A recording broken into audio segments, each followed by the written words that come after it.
So in this day and age, the British people have a bit of a problem.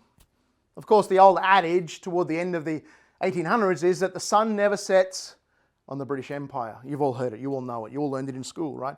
The sun never sets on the British Empire, the most powerful, the most wealthy, the most militarily dominant empire the world has ever known.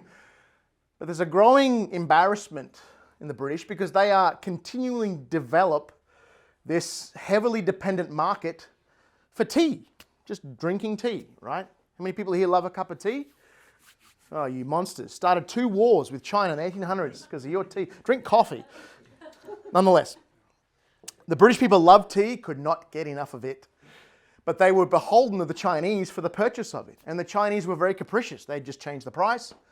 They'd take an order, take the money and just not deliver. I mean, this was how commerce worked through every nation in this period, but the British were very embarrassed by this. They were embarrassed by the fact that they were the greatest empire in the world, but they were so dependent upon the Chinese. They developed an insatiable appetite for these tea leaves, and they were embarrassed to be at the mercy of China. That's simply the reality of the situation. The great British Empire losing money and losing face, and still could not get enough tea. So what did the British do? Some of you know this story. Hopefully some of you went to good enough schools that learned some of this story, because it is a horrid stain on the history of the British Empire. Is they couldn't grow tea very well in India, which was an entire swath of land that they dominated and ruled through the British East India Company. But what could they grow in India was, who knows, opium. Opium.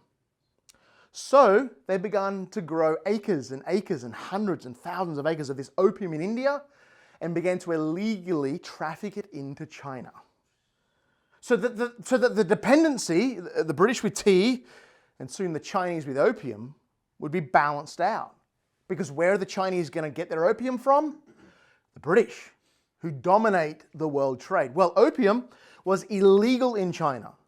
The laws were extremely stringent and unflinching because thousands of people in China were becoming hooked. Opium dens were opening up on every street, which was exactly like a meth or crack house you would think today. People would go there, they would smoke themselves into oblivion, and they would die in the thousands. And the Chinese were desperately offended by this. And so they stopped the British ships from coming and bringing the opium by bombing them, which would seem like a pretty fair response.